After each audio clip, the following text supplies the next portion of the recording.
Il y a une vraie incompréhension entre les équipes éducatives et entre les parents. C'était pas dans le programme. On m'a dit, méfie-toi des parents, ils peuvent te pourrir la vie, tu peux déménager.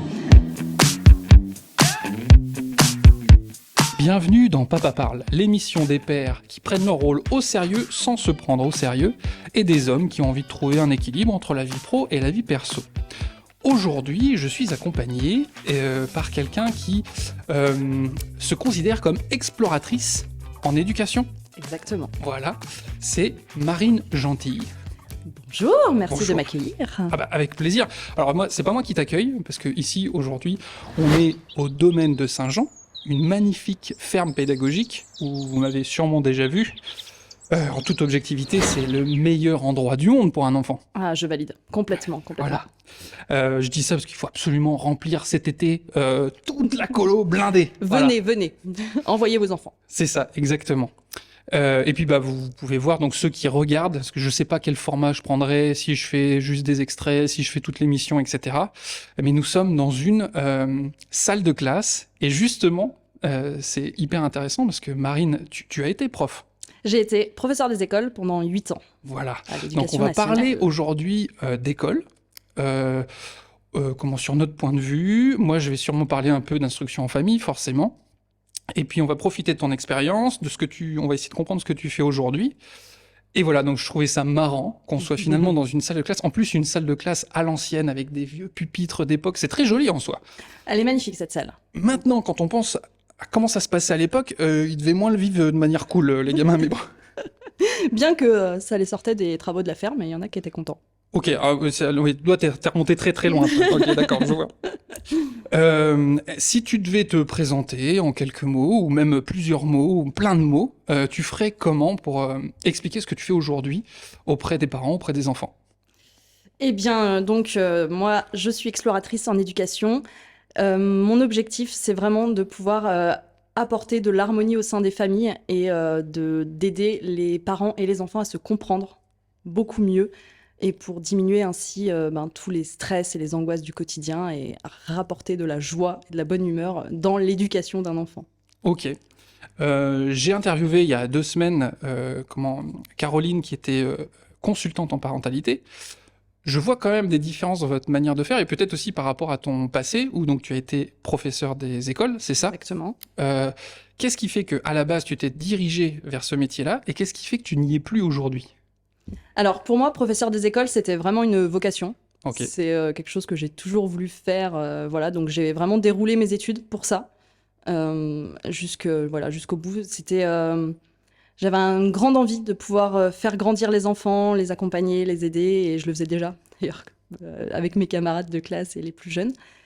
Donc voilà, donc moi j'ai fait mes études, je suis arrivée au bout, à l'objectif, et en fait, là, un peu un mur avec la Et réalité. là, c'est le drame. Et là, c'est le drame.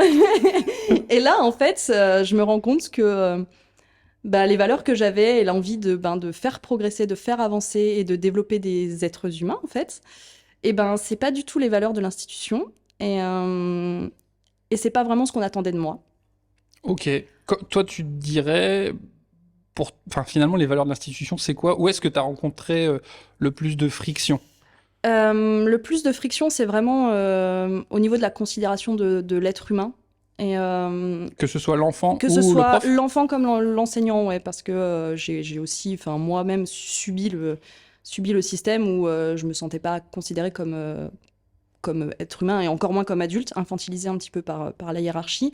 Et puis pour l'enfant, c'était il fallait vraiment pouvoir le faire rentrer dans un cadre, dans un chemin en fait qui est tout tracé, et un enfant qui ne suit pas le rythme, etc. Tout de suite, on a des cases, et on m'a déjà dit, moi, des collègues, par rapport à un enfant avec qui j'avais des difficultés, lui, tu sais, le principal, c'est qu'il t'ennuie pas, en fait.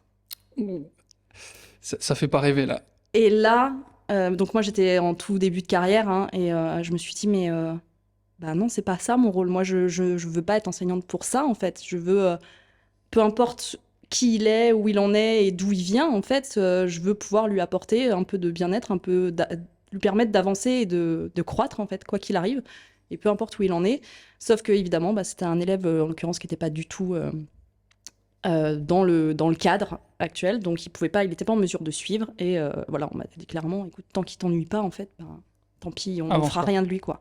Et de ton point de vue, si le cadre est ce qu'il est, est-ce que dans le cadre de l'école, tu penses que tu aurais pu quand même faire évoluer des choses? Est-ce qu'il y a des choses qui peuvent s'adapter? Je pense par exemple à Céline Alvarez, qui a tenté des choses en France. Après, elle est partie en Belgique pour faire un truc à plus grande échelle. Elle a montré que même sans sortir du cadre de l'école, il y avait quand même des choses qui pouvaient se faire. Quel est ton point de vue là-dessus? Est-ce qu'il y a quand même des choses qui peuvent se faire? Est-ce que je sais pas, finalement, les profs, ils vont dire, bon, je m'en fous de la hiérarchie, aux chiottes, je fais ce que je veux, et puis au bout de 50 blâmes, on verra. Voilà. Oui, alors concrètement, il y a vraiment des choses qui peuvent se faire. Moi, je contribue toujours d'ailleurs au mouvement de la pédagogie Freinet. Donc j'appliquais dans ma classe des techniques et surtout la manière de penser, la philosophie de la pédagogie Freinet. Et donc j'ai des collègues qui sont toujours en poste et qui pratiquent ça. Ça nécessite quand même d'être capable d'avoir un peu de visage aussi. Et il y a des choses qu'on ne dit pas. Et puis, on a quand même des limites au bout d'un moment, en fait, de se dire, il y a quand même le programme qui est attendu, il y a les évaluations nationales qui rajoutent, là, qu'ils ont remis, qui rajoutent quand même de la pression et des attentes de la part des parents aussi, et de la société. Et donc, il y a des choses qui se font, vraiment, qui sont possibles. Tu parles des programmes, je me dis, allez, on imagine, tu t'encarres l'oignon des programmes. Qu'est-ce qui se passe concrètement pour un professeur? Toi, si vraiment tu fais ta sauce, qu'est-ce qui peut arriver de pire? Oui. C'est moi ce que j'ai vécu, pour le coup, c'est aussi les attentes des parents qui comparaient aussi avec le cousin, la copine, etc., où les enfants faisaient pas forcément la même chose parce qu'ils étaient en CE1, etc. Et il y a je ressens vraiment une grande peur des parents que leur enfant ne puisse pas réussir leur scolarité parce qu'on ne répond pas au programme. Parce que je pense que voilà, ils font confiance, ou en tout cas, eux, ils ont grandi dans ce système-là aussi. Donc pour eux, réussir dans la vie, ça commence déjà par la réussite scolaire, donc avoir les bonnes notes et faire les évaluations nationales, d'ailleurs, là, qui créent des stress. Donc moi, j'ai vraiment plus ressenti de pression de la part des parents que de la hiérarchie directement. La hiérarchie, c'est plus indirect et insidieux parce que c'est pendant les formations ou les réunions, etc. et pendant les quelques inspections pédagogiques qu'on va avoir. Okay. Voilà. Alors après, au début d'une carrière, parce que du coup, j'ai vécu beaucoup d'années, c'était mes débuts, on est beaucoup plus visité et contrôlé, on va dire, qu'après, une fois que c'est lancé, on voit moins la hiérarchie. C'est le moment où le prof, il a son contrôle, quoi. Ouais, clairement. Oui. Moi, ma première année, j'étais fonctionnaire stagiaire, donc avant d'être titularisée, j'avais eu 8 visites de personnes qui venaient voir comment je travaillais, etc. En soi, ça peut être autant... Enfin, ça peut être stressant pour toi, mais si c'est bien fait, ça peut être intéressant et même rassurant de se dire que les profs sont suivis au début pour voir comment ça évolue, etc. Mais complètement. D'ailleurs, c'était une des fights que j'ai eues une fois avec une collègue beaucoup plus âgée, où il me disait, qui doutait un petit peu de ce que je faisais parce que je prenais sa classe une fois par semaine. Et je lui dis, mais en fait, moi, ma première année, j'étais visitée 8 fois, ma deuxième 4 fois, la troisième année, on est inspecté par un inspecteur. Enfin, on est quand même suivi, quoi. Donc, finalement, par rapport à la hiérarchie, j'étais validée, etc. Et alors, on reviendra sur l'aspect, on va dire, pression des parents et de la vision qu'ils ont de la réussite aussi scolaire. Mais ma question aussi, elle touchait à... pour ton boulot ou ta sécurité, etc., si jamais un prof ne suit pas du tout le programme, fondamentalement, qu'est-ce qui se passe? Est-ce qu'il peut se faire virer? Non. Ouais, c'est ça. Alors honnêtement, ça me fait penser à un sketch de Coluche où ils sont dans la gendarmerie, le mec, s'il a 50 blâmes, il a un avertissement, puis au bout de 50 avertissements, il est dégradé. Mais vu qu'il est pas gradé, il s'en fout. Enfin, tu vois, c'est exactement ça. Non, c'est vraiment moi ce que je vivais le plus mal, c'était le côté où j'ai été bonne élève, etc. Et donc je savais que je remplissais pas le contrat qu'on me demandait de. T'étais un peu aussi remplir, toi finalement conditionné à devoir suivre les règles. C'est ça. Il y a des petites pressions insidieuses comme ça à remplir des cases, à remplir des tableaux, à remplir des machins. Mais en soi, moi, tu sous-entends, par exemple, qu'un prof pourrait vraiment faire ce qu'il veut. Ah mais alors quand ça se passe Potentiellement. mal, non mais moi j'en ai déjà vu des cas, quand ça se passe mal, en fait les enseignants ils sont déplacés, on les change d'école, Ouais, on va c'est les ça. changer de, voilà, etc. Si tu veux une anecdote là-dessus, moi j'ai connu Ça fera un Reels. j'ai connu une personne qui a eu son concours à peu près dans les mêmes eaux que moi. Il a fait son année de fonctionnaire stagiaire, ça se passait très mal, ils ont dû le changer plusieurs fois de stage, etc. C'était le Bronx quoi dans la classe, il a Ouais. beaucoup de mal à tenir un groupe d'enfants, hein, ce qu'on n'apprend pas, donc voilà. Donc ils l'ont pas titularisé. Ok, Voilà. Il a repassé le concours. ok, Et il a été fonctionnaire stagiaire. Il a été titularisé. ok, mais on peut On souhaiter peut dans un monde sou- utopique qu'il a progressé. Voilà, on peut souhaiter ça. Mais voilà, c'est très très rare. Non, en vrai, Bah, c'est. quand on voit, je ne pense pas me tromper en disant qu'il y a quand même une pénurie de manière générale au niveau prof. Voilà. Mais clairement, si on regarde aujourd'hui, moi je sais que si je veux, j'y retourne en tant que contractuel aujourd'hui. Oui, oui, Quoi. sans problème. Oui, clairement. Toi, les éléments qui font qu'aujourd'hui, il n'y a plus assez de profs, ça vient de quoi? Pour moi, c'est un métier qui fait plus rêver dans le sens où c'est vraiment un métier où on sent beaucoup de pression. Ouais. On a un confort de travail qui est très, très difficile. Moi, humainement, je le trouve très difficile entre la hiérarchie, les attentes de la hiérarchie, les attentes de la société. L'école, tout le monde y passe, donc tout le monde a un peu son avis sur la question et comment on devrait faire, etc. Les maires aussi viennent un petit peu, les communes viennent un petit peu donner leur avis sur la question. Et très, très peu de reconnaissance. Ok. Voilà. Et c'est quand même un métier, professeur des écoles, c'est un métier où il y a énormément de responsabilités. On est en responsabilité avec jusqu'à 30 élèves toute la journée, à gérer plusieurs matières, à gérer la surveillance de la cour, etc. Moi, j'étais toute seule sur mes premières années dans un RPI, donc vraiment, il n'y avait qu'une classe, il n'y avait que moi. On n'a pas de pause de 9h à midi et on doit gérer aussi le téléphone, etc. Donc l'administratif, le machin. Ok. Ok, ok. Et je demande ça parce que, évidemment, t'as les clichés du prof qui a ses vacances, qui a tout ça. Il dit, bah, c'est facile, quoi. Il fait je sais pas combien d'heures à l'école, et puis après, il glande plus rien, et puis il a ses vacances, et puis il fait de la grève, et puis machin. Exactement. Même si maintenant les gens commencent à savoir, pour resituer, il y a effectivement toutes les heures qui sont passées en classe, mais il y a quand même de la prépa de cours, etc., j'imagine. Oui, oui, oui. Alors, les heures de classe, c'est 27 heures par semaine. Donc, en effet, c'est pas... C'est pas un 35 heures, c'est pas un 39 heures. 35 heures, en effet. Pour autant, oui, moi, je faisais à peu près 7h30 jusqu'à 18-19h. J'avais des fois la voisine qui venait me dire « Mais t'es toujours là, tu veux pas ?» Surtout au début, parce que tout est nouveau. Donc, il y a tout à créer, tout à construire.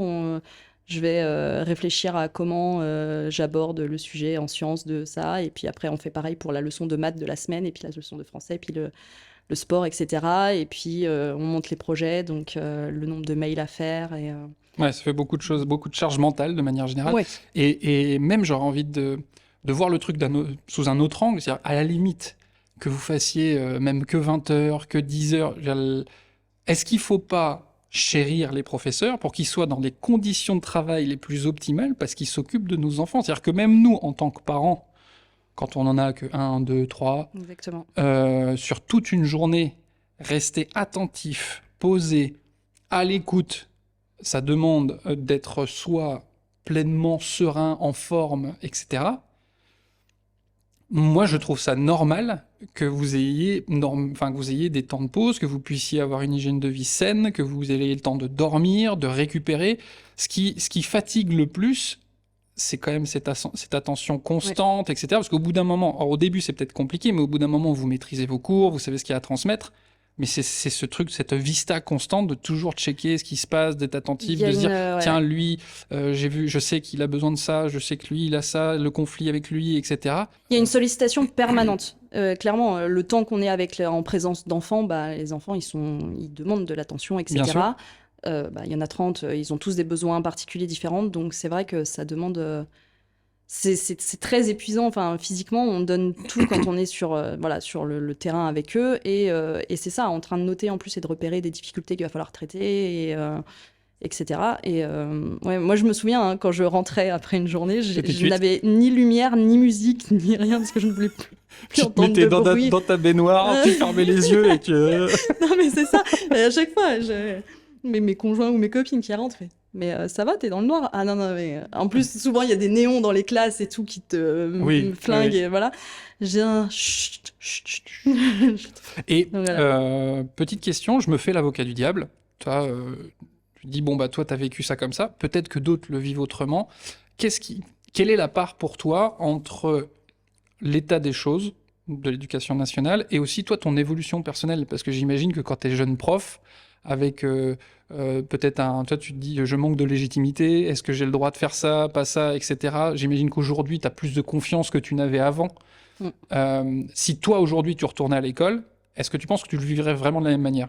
Clairement pas. Ouais. Aujourd'hui, moi, j'ai beaucoup progressé sur moi, sur ma confiance en moi, mais les compétences, etc. Et je sais ce que je serais capable de donner Ce que tu vaux, ce que tu peux apporter. et ce que je voilà, ce que je vaux, ce que je peux apporter et les to-do list à rallonge, etc. Bah tant pis en fait. Là, T'arrives à prioriser. j'arrive à prioriser aujourd'hui, Ouais. j'arrive à me dire que je fais de mon mieux, que je donne et voilà. Et pour moi, l'important ce serait vraiment d'être présent et avoir des temps de présence de qualité avec les enfants pour voilà pour être Est-ce qu'il y a une là. approche, même succincte, dans la formation de professeurs des écoles, de professeurs tout court, sur cet aspect-là, tu vois, sur ce truc de savoir prioriser, de cette notion même de travail sur soi, parce que comment tu peux apporter et faire grandir, comme tu dis, un petit être si toi, t'es pas bien ancré dans tes pompes, quoi, à la base. Ah bah clairement, et non, c'est vraiment une des choses que moi aujourd'hui je prends en compte en fait, c'est que j'ai fait un cheminement en développement personnel sur moi-même, etc. Où je me dis mais pourquoi je l'ai pas fait avant, enfin pourquoi on m'a pas permis de le faire Bah, tu avant. le savais peut-être pas non Je plus. savais pas, je ne savais pas que ça existait. Ah, mais on peut changer. Ah mais on peut On changer, peut on ne peut, plus réagir de cette manière-là. on D'accord. peut, On ouais peut ouais. en avoir rien à foutre. Ok, d'accord. On peut développer l'amour de soi, on peut Ouais. développer la confiance en soi, l'estime de soi et arrêter en fait de se laisser infantiliser aussi Hmm. par des hiérarchies, par des systèmes un peu archaïques aussi. Et, Parce qu'en étant un peu rentre dedans, enfin, on a aussi sa part dans le fait d'être victime de quelque chose. complètement. Tu vois. Complètement. Aujourd'hui, je suis complètement en mesure de voir à quel moment. Tu aurais dû dire non. Voilà, j'ai Ouais. fini en burn-out parce que j'ai toujours cherché à faire les choses bien. Je voulais vraiment emmener tous les enfants au même endroit et répondre aux critères des parents et répondre et faire plaisir Ouais, à le tout le syndrome de la monde. bonne élève, Et quoi, comme tu disais tout à l'heure. le syndrome de la bonne élève, quoi, clairement. Et je me suis grillée en fait parce que je me passais en dernier. Et en effet, j'étais malade toutes les vacances. J'étais malade parce qu'on tient Hmm. pendant une période. J'avais déjà donné l'image. Je faisais une apnée pendant une période. Et je lâchais en fait. Ouais. Et on pouvait être sûr, le premier week-end des vacances, j'étais malade, couchée pendant une semaine. La deuxième semaine, on prépare le retour et puis on était reparti pour une apnée. Hmm. Je prenais aucun rendez-vous personnel pendant une période d'école en fait. Ah ouais. Et je casais tout sur les vacances scolaires. Donc c'était. Voilà, je vivais là-dedans quoi, complètement. Ok. On va arriver sur ce que tu fais aujourd'hui maintenant. Mais je reviens sur ce qu'on disait, la pression des parents, liée peut-être à leur perception de l'école et aussi de ce que c'est que la réussite ou aussi de leur inquiétude pour leur enfant, qui est tout à fait légitime et qui s'entend. Ben, mon enfant, est-ce qu'il va avoir... Ok, est-ce qu'il va réussir à l'école, mais est-ce qu'il va avoir les outils, les armes nécessaires pour pouvoir derrière lutter contre cette vie tellement difficile et ce monde si difficile, ouais. Ouais, je trouve que c'est un point très intéressant parce que j'ai compris beaucoup de choses en devenant maman, moi Ouais. aussi à mon tour. Donc ma fille a 5 ans. Il y a une vraie incompréhension entre les équipes éducatives et entre les parents. Parce que moi-même, d'ailleurs, quand je suis entrée dans le métier, on m'a dit méfie-toi des parents, ils peuvent te pourrir la vie, tu peux déménager. Ah ouais, d'accord. Donc ça partait direct en mode ennemi, quoi. Donc déjà, ouais, il y a des barrières de planter là, clairement. Et quand moi, j'entends des parents aussi, quand j'échange avec des parents, ils sont tout de suite aussi sur la méfiance. Il y a une vraie Ouais. relation de méfiance qui existe. Et, et du coup, on n'est pas du tout dans la co-construction pour les enfants. Il y a, je pense, une chose, c'est que on attend encore beaucoup des compétences scolaires Hmm. dans la réussite de l'enfant, dans la réussite de la vie future, etc. Là où moi, j'ai envie de vraiment relâcher cette chose et de se dire qu'en fait, le monde de demain, on ne le connaît pas encore. Donc, il y a plein de compétences qui vont pouvoir traverser, mais il y en a d'autres. Aujourd'hui, on est quand même à l'ère de Google, à l'ère de l'IA, à l'ère de tout ça. Pourquoi est-ce qu'on doit apprendre des dates par cœur ? les enfants, ils comprennent pas et je les comprends. Voilà. Par contre, tout ce qu'on se disait tout à l'heure sur se connaître soi-même, apprendre à mettre des limites, etc., c'est des choses qui n'existent pas et que du coup, les parents ne valorisent pas non plus forcément. Et voilà, on grandit encore beaucoup dans un monde où on se dit réussite scolaire égale bon travail, et donc bon travail égale réussite dans la vie. Si on demande aux enfants d'ailleurs pourquoi faut qu'ils viennent à l'école et pourquoi faut que qu'ils ça se passe bien à l'école, c'est ce qu'ils te répondent. Hein, ouais, carrément. Il y a comme une... je sais pas à quoi ça tient. Je pense une forme d'inconscience de ma part ou de naïveté peut-être, mais j'ai fait le choix de faire l'instruction en famille et j'ai pas du tout cette inquiétude-là en fait. Je n'ai aucun doute que mes enfants trouveront des solutions et vivront leur vie, quoi. Enfin, il y a et même, tu vois, c'est aussi pour ça. Enfin, je suis pas objectif parce que j'ai fait ce choix-là. Même des fois, je me dis, peut-être qu'ils vont, en allant à l'école, ils vont peut-être freiner certaines compétences qui vont être hyper utiles plus tard. Là, comment je parlais dans un épisode précédent de mon fils qui avait déjà monté sa boîte pour vendre des plumes, stylo plumes qu'il fabriquait lui-même, etc. Je suis pas sûr qu'on apprenne à monter sa boîte à l'école, quoi. Je suis pas sûr qu'on apprenne à... Enfin, il y a la résolution de problèmes mathématiques, mais résoudre des problèmes de la vie, tu vois, des trucs concrets, etc., je pense que ça manque un peu. Pour moi, il y a des bases fondamentales. Alors, si aujourd'hui tu sais pas lire, écrire et compter, ça va être compliqué d'avancer, hein, ça c'est sûr et certain. Mais pourquoi apprendre l'histoire selon ce cadre-là? Parce qu'il y a plein de manières de voir. Pourquoi se concentrer sur telle carrière en géologie? Pourquoi et qu'est-ce... Ouais, alors ça, je pense que c'est des réponses qu'on peut trouver aussi dans l'histoire de la création de l'école, en fait. Hein. Ouais. Parce que l'école, elle a été créée à un moment pour répondre à des besoins. Sous Napoléon, d'ailleurs, ça répondait aux besoins de former des militaires haut gradés, en fait. Et puis, l'ouverture de l'école a permis justement l'accès à l'apprentissage de la lecture, de l'écriture, de compter. Donc, c'était vraiment une ascension sociale. Et je pense qu'on est resté bloqué là-dedans pour la majorité des personnes, etc. Alors que, moi, ma fille a fait l'instruction en famille aussi, une partie, parce que justement, je voyais cette possibilité de lui offrir des compétences qu'on n'offre pas à l'école, là où on va peut-être enfermer sur des cases, etc. Et j'ai du mal aussi à saisir pourquoi le monde n'évolue pas plus vite, mais parce que moi, je suis comme toi, je me dis, on voit bien que... je pense que de manière générale, ça évolue vite. Oui. Mais est-ce que l'école suit, tu vois ? Non, l'école ne suit pas, voilà, clairement. C'est ce truc-là.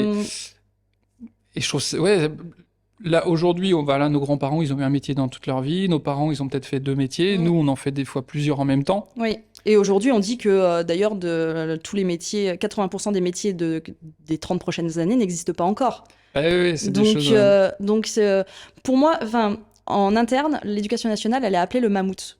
Ça a tout son sens. Voilà, juste ça a tout son sens. On est calé encore sur des besoins ancestraux. C'est pour ça que je te disais, l'accès aujourd'hui aux informations, etc., a bien évolué.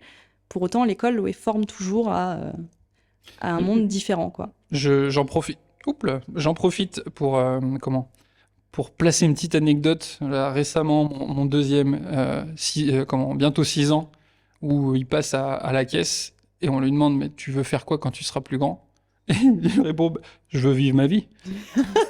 Magnifique. Et je trouve ça génial. J'espère que quelque part il gardera ce truc-là avec le temps de pas... Quand on lui dit qu'est-ce que tu veux faire plus tard, il y a juste le mot travail qui vient en fait. C'est ça. Et c'est comme il y a plein de choses entre adultes. Alors tu fais quoi dans la vie?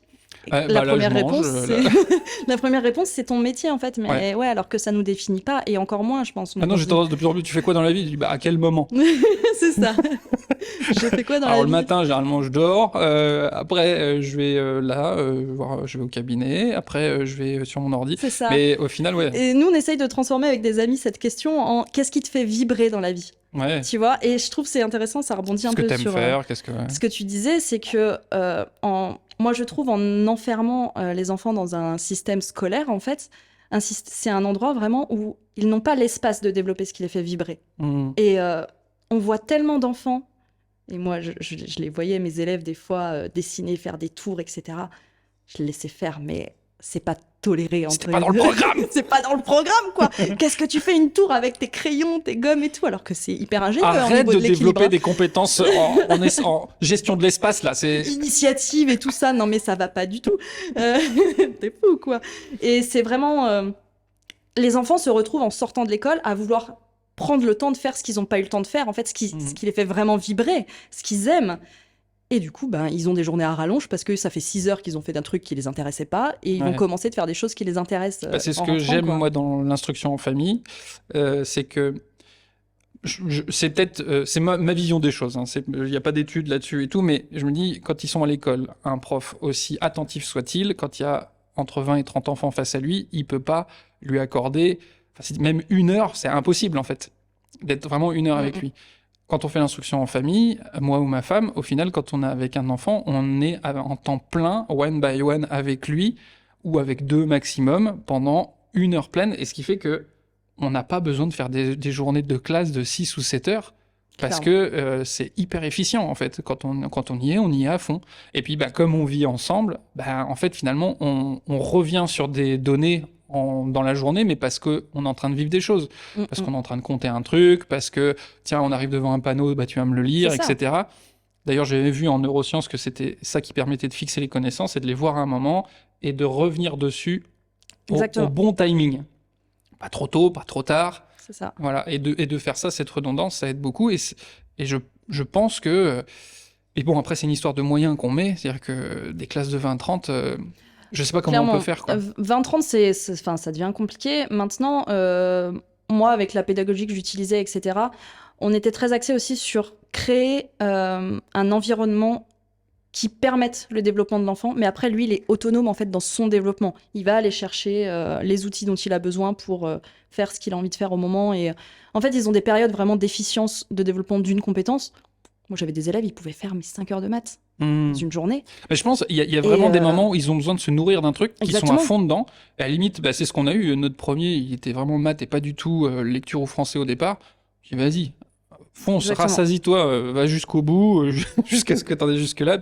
Et puis, finalement, il y a eu vraiment ce début d'année scolaire, vraiment un déclic où là, ploup, il est passé plus sur la lecture et de lui-même, il y va plus, quoi. Voilà. Et en fait, en pédagogie freinée, on emploie les termes méthode naturelle et tâtonnement expérimental. Parce qu'on se calque sur un enfant qui apprend à marcher. Un enfant qui apprend à marcher, on a tous les parents, je pense qu'on l'a vécu, l'enfant qui apprend à marcher, il a plus envie d'aller se coucher, en fait. Parce qu'il est juste en train de... Attends, parce que là, j'ai pas exploré là, et puis j'ai vu que je pouvais comprendre ça et faire ça, et ça a l'air fou, quoi. Et il va faire ça. Et un enfant qui apprend à lire, c'est la même chose. Mais je pense que là où il y a peut-être une plus grande difficulté, pour nous parents, c'est que on identifie bien qu'un enfant qui se met à marcher, il voit tout de suite le monde que ça lui ouvre, quoi. Waouh, je peux aller toucher ça, je peux aller goûter ça. Moi-même, j'ai eu peur que mes loulous se mettent pas à la lecture, en ayant en tête que c'est quand même hyper important. Et donc, il y a... c'est difficile des fois d'être assez patient et de se dire non, mais ça va venir. Et puis, à un moment, il va vraiment trouver cet intérêt à la lecture, parce qu'au final... Voilà, quand il veut se mettre à marcher, c'est qu'il a un intérêt direct. Et là, j'ai vraiment eu mes grands qui commençaient à me dire « j'aimerais bien pouvoir faire ça, j'aimerais bien pouvoir lire ça, etc. » Et donc, c'est de trouver le juste équilibre en continuant à leur lire des trucs et puis en disant « tu vois, je peux pas être non plus full-time avec toi, te lire tout le temps des trucs, mais toi, tu peux le faire. Regarde tout ce que ça va t'ouvrir comme truc. Tu vas pouvoir aller checker tous les trucs sur les Pokémon que tu kiffes, tu vas pouvoir... même écrire des choses, tu vas pouvoir... » Enfin, ça, en fait, c'était finalement... Même pour moi, ça m'a redonné envie de lire. Et ouais, c'est hyper important. Je pense que dans l'apprentissage de la lecture, d'ailleurs, c'est très important, c'est que les enfants, pourquoi ils auraient envie d'apprendre à lire en voyant pas d'adultes lire, alors qu'ils apprennent à marcher, parce qu'en effet, on est tous debout. Hein. Donc voilà. Maintenant, c'est intéressant quand tu dis j'avais peur qu'ils s'y mettent pas. Moi, ça me fait poser la question, est-ce que t'avais peur qu'ils aient un retard, on va dire, par rapport au contexte que tu connais, scolaire, je pense etc. qu'il y a un mélange de plusieurs choses. Il y a un mélange... je pense, comme la peur des parents, dire est-ce qu'il va réussir dans la vie, ou en tout cas avoir les outils pour pouvoir avancer dans la vie et faire ce qu'il veut. C'est surtout ça, c'était qu'il ne se sente pas freiné à un moment parce qu'il ne peut pas faire quelque chose, parce qu'il est bloqué, il lui manque cet outil-là. Je vois. C'est vraiment ça. Ouais, c'est ça. Et puis aussi, il y a eu aussi par rapport à notre famille, les gens autour. Ah ouais, mais alors comment est-ce que vous apprenez? Est-ce qu'il apprend à lire? Qu'est-ce qu'il en est? Où il en est? Et tout C'est ça, ça. avec ce truc qu'il faudrait comparer par rapport au niveau des autres. Donc même si c'est ça, c'est qu'il y a vraiment cette dichotomie en disant, mais c'est évident. Je veux dire, même si tu vois, même s'il apprenait jamais à lire et à écrire, je suis sûr que de toute façon, Il s'en il irait sortira. tailler un arc et il irait chasser, ce serait pas un problème. Le connaissant, surtout le grand, c'est sûr Voilà, et ouais, certain. ouais. Mais je me dis, ouah, putain, potentiellement, il se coupe un monde incroyable Mm. s'il sait pas lire. Voilà. Donc voilà, c'est Ouais, vraiment du coup, il y a une motivation c'est parce que moi intrinsèque. j'y ai trouvé et j'ai découvert des trucs et même aujourd'hui, voilà, je fais une veille sur plein de choses, plein de sujets qui m'intéressent. Bah, c'est par la lecture que ça passe. Évidemment, j'écoute et je vois beaucoup de vidéos, de podcasts, etc. Mais il y a besoin de savoir lire et même Même pour trouver les podcasts, hein, et d'ailleurs. même pour trouver les podcasts, faut savoir taper le truc dedans. Bon, même si maintenant, éventuellement, Siri peut entendre notre voix et demander, ça se fait de plus en plus. Mais un truc, tu parlais de l'IA tout à l'heure, des intelligences artificielles, et ben on constate que ceux qui appréhendent le mieux les IA, alors il y a les tech fans comme moi, et puis les gens de plus de 50-60 ans, parce qu'en fait, avec l'IA et ChatGPT, on retourne à... les commandes, elles sont vraiment rédactionnelles, elles sont dans le langage.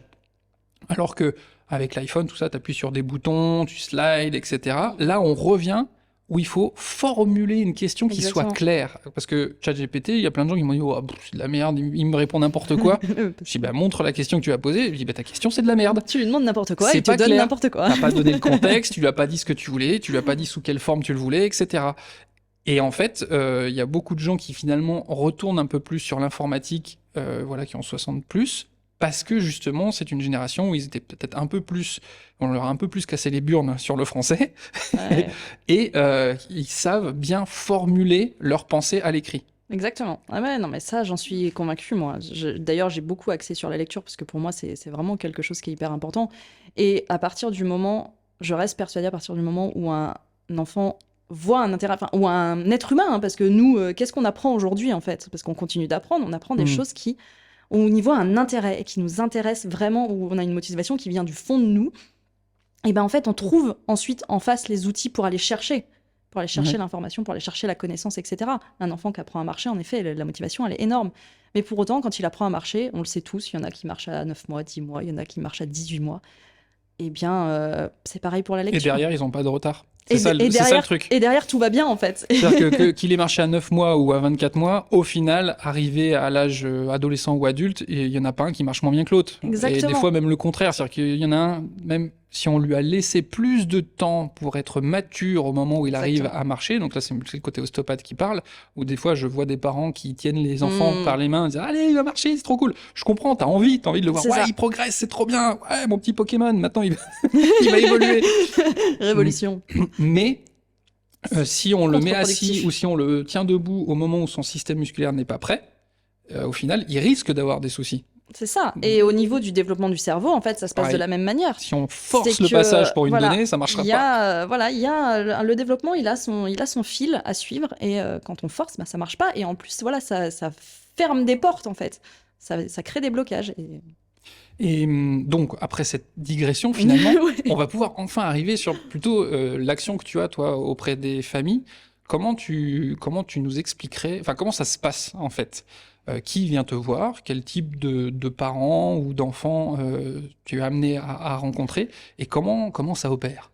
Alors, moi, je m'adresse vraiment à des parents qui sont justement, comme on en parlait, soucieux d'apporter la meilleure éducation possible à leurs enfants, mais en étant vraiment dans le respect du développement de Parce que la l'enfant. meilleure éducation, il y a certaines familles, la meilleure éducation, c'est file droit, ferme ta gueule. Exactement. Et ça, c'est une bonne éducation. Hein?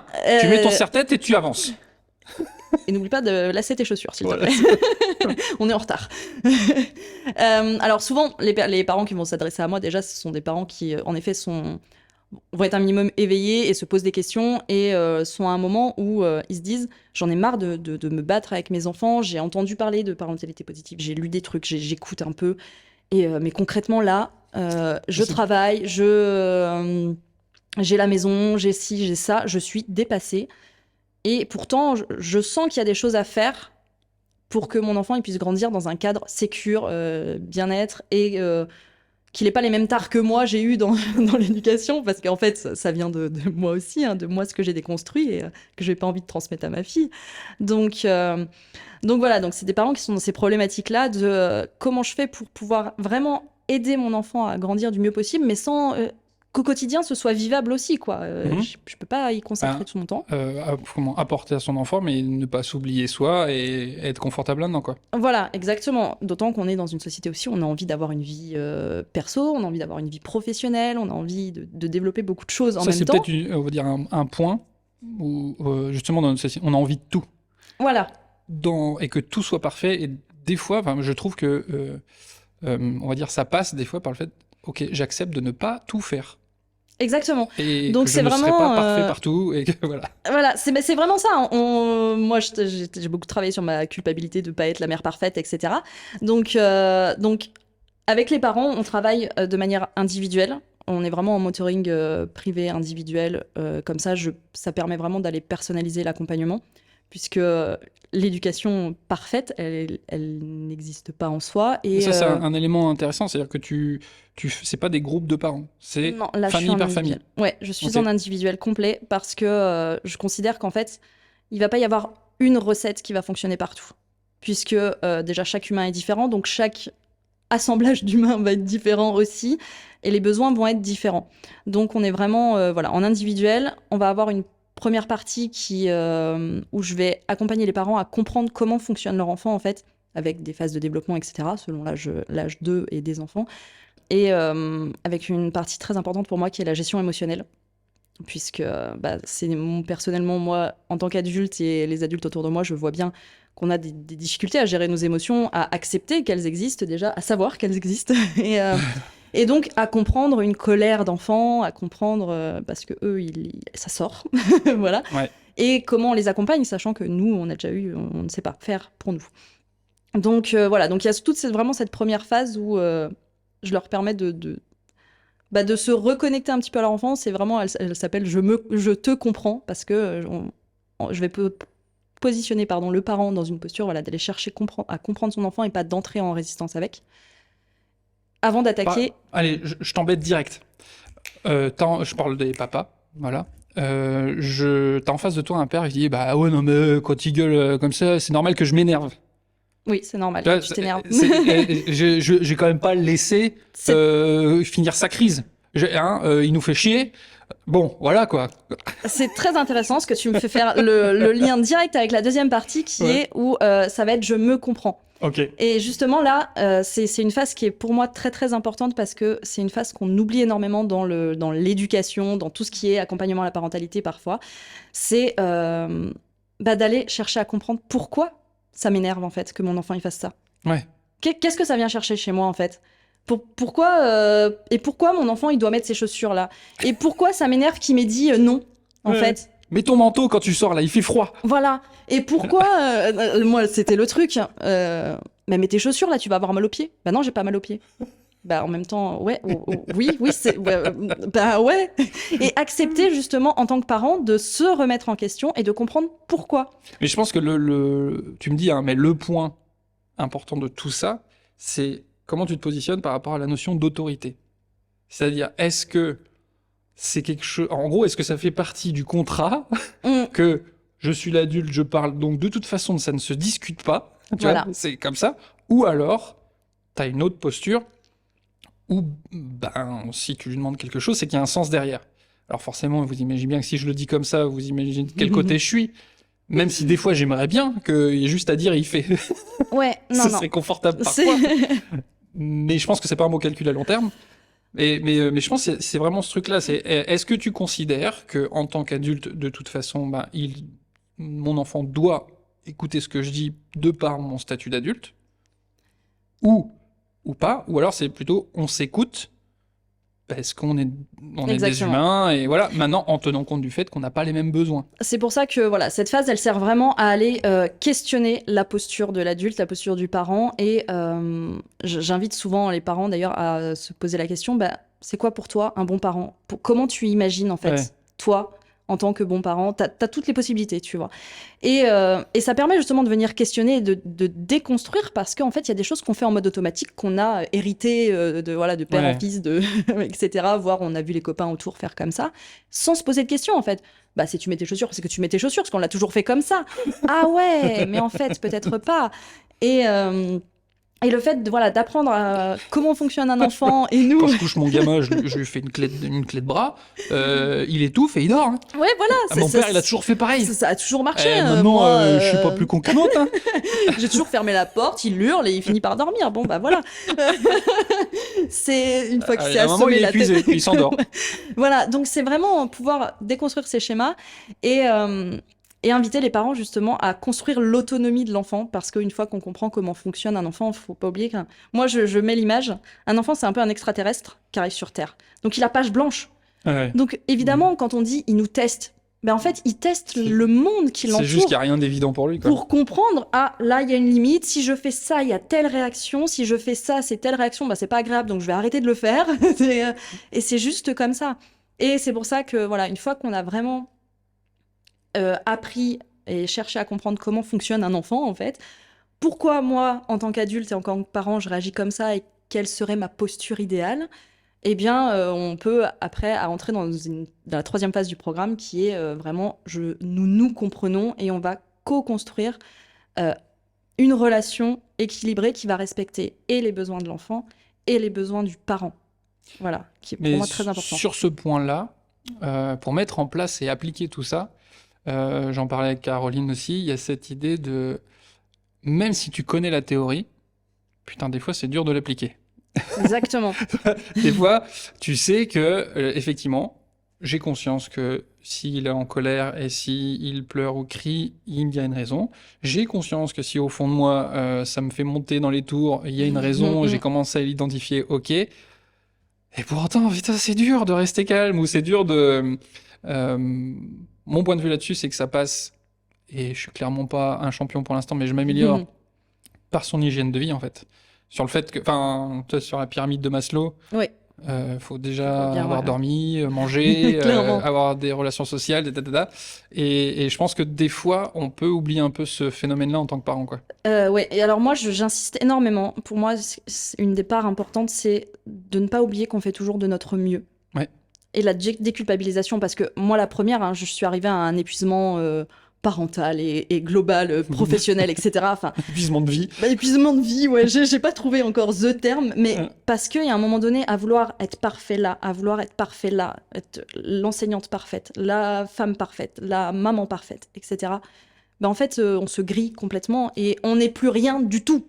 C'est, voilà. Puis surtout que c'est parfait selon soi, c'est-à-dire que ça se trouve, tu t'évertues à avoir une certaine perfection, et puis ben, ça se trouve, ton compagnon, en fait, c'est pas du tout ça qu'il attend, en fait. Il en a rien à secouer. Mais non, mais je m'en carre l'oignon de ça. Et même tes enfants, parce que toi, tu imagines que pour être parfaite, il faut que tu sois tout le temps avec eux, tatati, tatata. Des fois, leur lâcher la grappe, c'est bien. Ma fille, non, mais moi, je suis bien à la cantine. Ah, bon, bah, prends ça dans ton ego, tu vois. C'est dégueulasse que tu me fasses manger à la cantine, c'est mieux. Non, mais voilà, et pour moi, c'est vraiment important dans cet accompagnement d'apporter tout ça, toute cette déculpabilisation et le lâcher prise et se dire, c'est ok, il va pas mourir, tout va bien.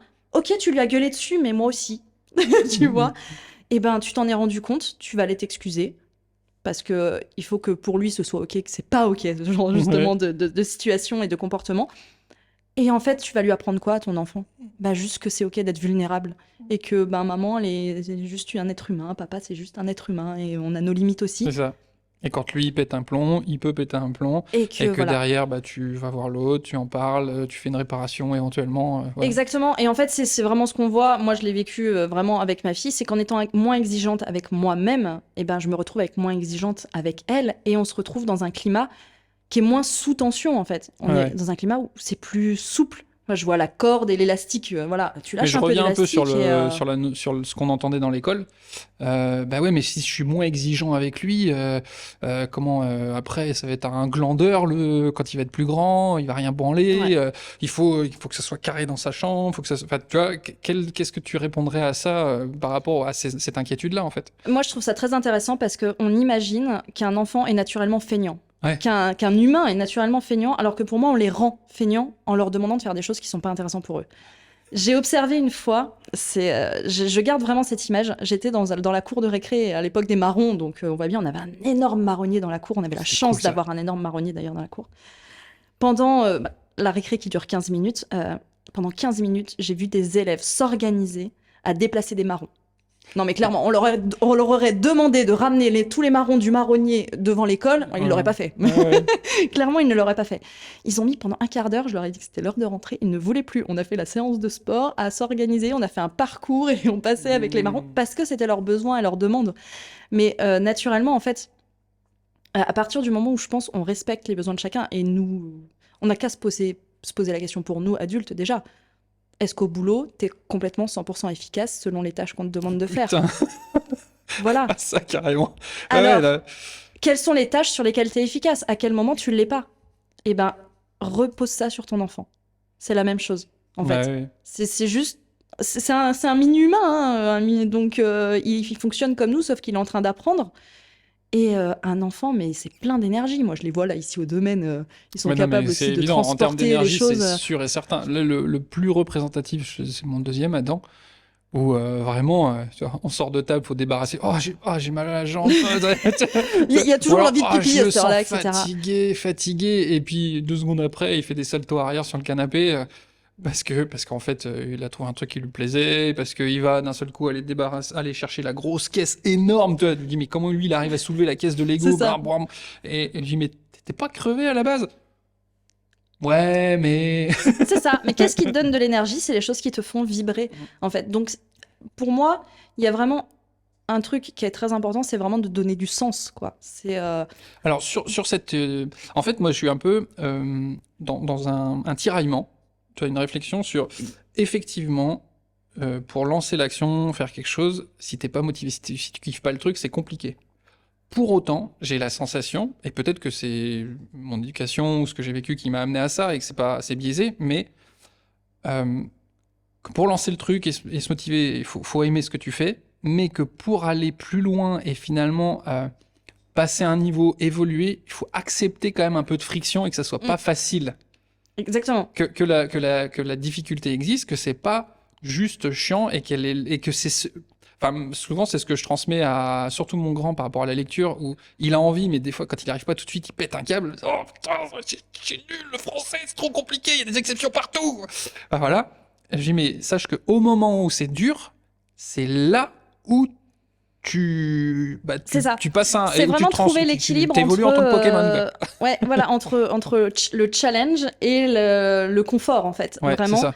Et moi, j'ai un coach business qui parle beaucoup, qui dit toujours, il faut réussir à créer de l'amusement dans les tâches chiantes. Parce que quand t'es Ouais. entrepreneur, il y a des trucs qui te font kiffer et d'autres un peu moins aussi, toujours. Et dans la vie, c'est comme ça.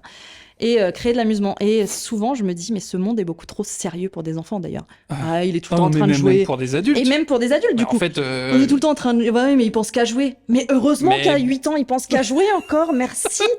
Et en fait, Ouais. ben juste, nous, adultes, et c'est aussi ça, j'accompagne les parents à se reconnecter à leur enfant intérieur, aussi bien pour aller chercher les blessures de leur enfance, mais aussi ben, les blessures Des trucs cool. scolaires, Ah oui, mais aussi, ben voilà, tous ces trucs cool de, qu'est-ce que tu kiffais faire? Bah vas-y, on débarrasse, on met la musique à fond s'il faut pour débarrasser la table, on fait ça tous ensemble, c'est cool, ou voilà. Cherchons des jeux. Moi, je me souviens, avec ma fille, on s'amuse à qui va être habillée la première le matin. Voilà, c'est notre petit défi mais du matin. sur ce point-là, moi, je reviens sur l'aspect de.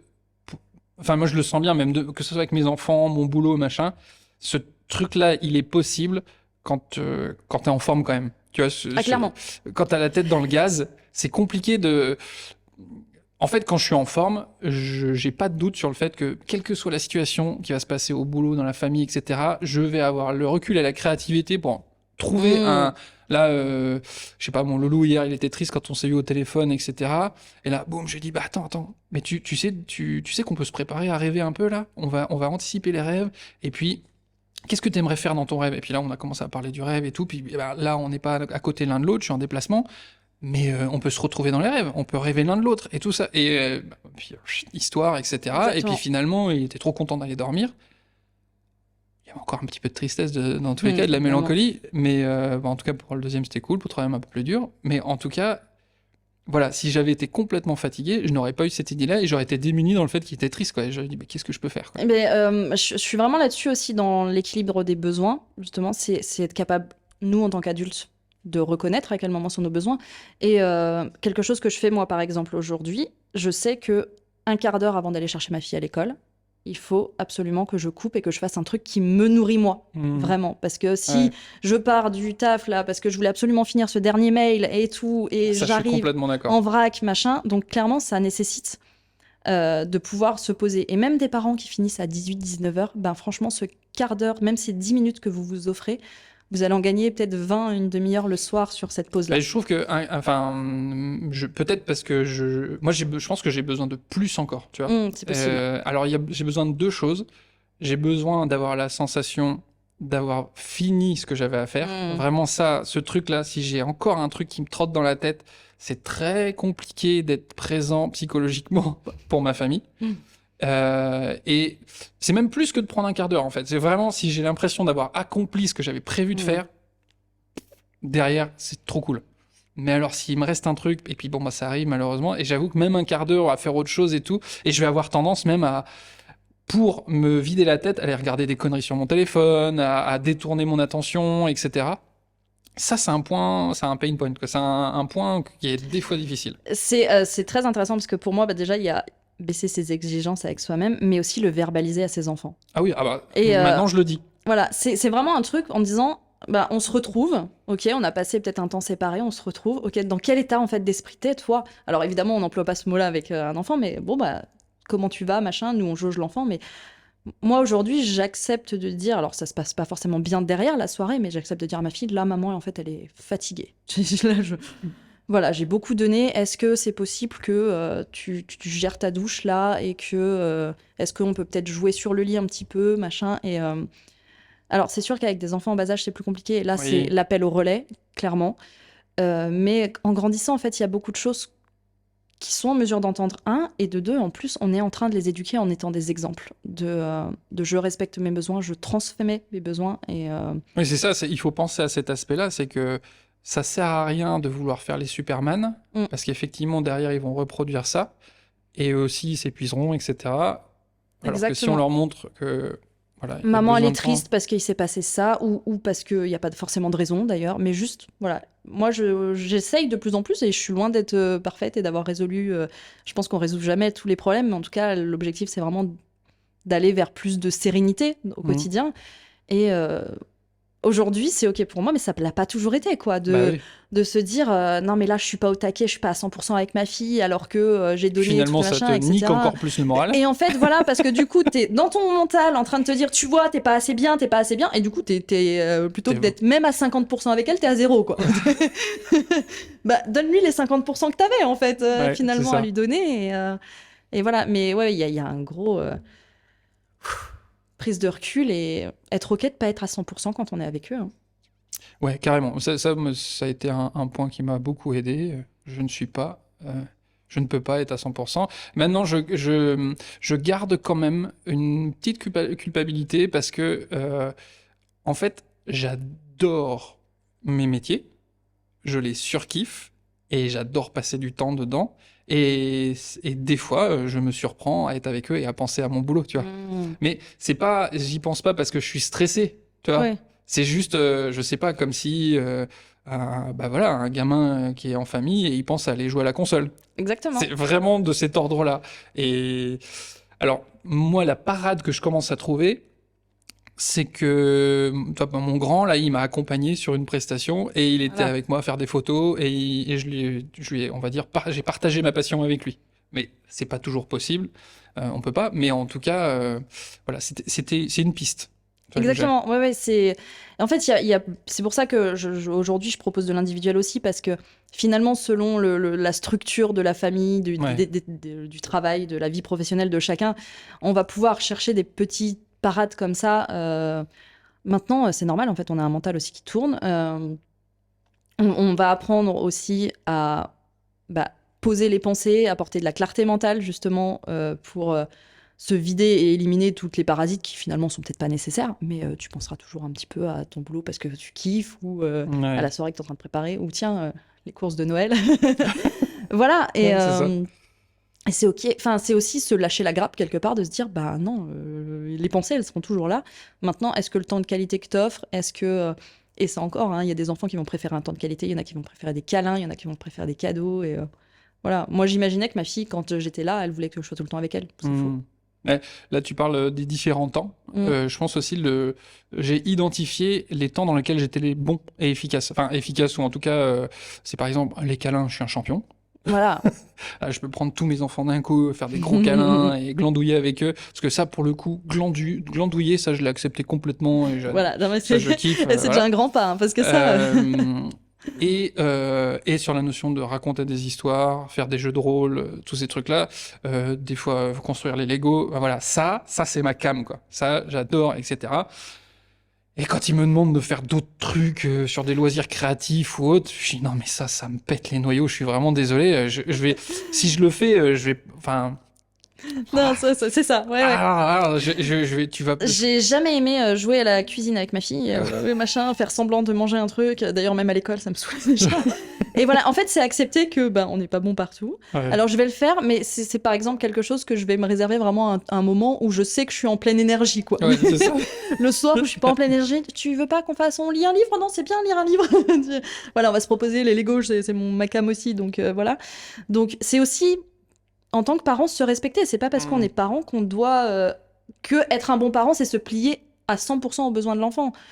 Non, c'est aussi pouvoir trouver ce qu'on appelle les compromis, mais les consensus, entre se dire, moi, mon besoin, il en est là, toi, t'es là, donc qu'est-ce qu'on fait, quoi? Et voilà, se retrouver comme ça. Eh ben, écoute, Marine, merci. Merci à toi. Vraiment, j'ai énormément apprécié cet échange. Il était riche de plein de choses. Qu'est-ce que tu auras envie de dire pour terminer? Est-ce que tu as des choses à partager? Si on veut aller voir ce que tu fais, te contacter, comment on fait? Pour me retrouver, c'est sur Instagram, Marine-du-bas, gentil, G-E-N-T-Y. Il y a 2 tirés du bas. Il y a 2 tirés underscore. Ouais, 2 underscore. Et gentil, tu l'écris? G-E-N-T-Y. Gentil, pas gentil. Exactement, G-E-N-T-Y. Je l'ai toujours dit. Okay. Voilà, donc sur Instagram. Et apportez-vous de l'amour et de la joie dans les familles. Cool. Eh ben, merci beaucoup. Merci beaucoup à toi. Merci d'être arrivé jusqu'au bout de l'émission pour ceux qui ont écouté. Si vous avez des questions, si vous avez... des retours à faire, n'hésitez surtout pas. Si vous avez des questions si jamais vous retrouvez pas Marine, vous voulez la transmettre, je le transmettrai. Enfin voilà, n'hésitez pas. Pour retrouver le podcast, donc c'est sur Apple Podcast, sur Spotify. Je fais plein de clowneries sur mon compte Instagram Peps Life, The Peps Life. Et n'hésitez pas aussi à laisser des petits commentaires pour les podcasts avec 5 étoiles, etc. Ça fait remonter le truc. Ceux qui seraient intéressés, comme ça, le retrouveront plus facilement. Je vous souhaite... Qu'est-ce qu'on peut souhaiter? Là, bientôt, des bonnes fêtes. Enfin, quoique je vais sûrement en refaire jusque-là, mais en tout cas, je vous souhaite de passer une bonne nuit, une bonne journée. Aimez-vous très fort, c'est ça. Kiffez. Et à bientôt. À bientôt.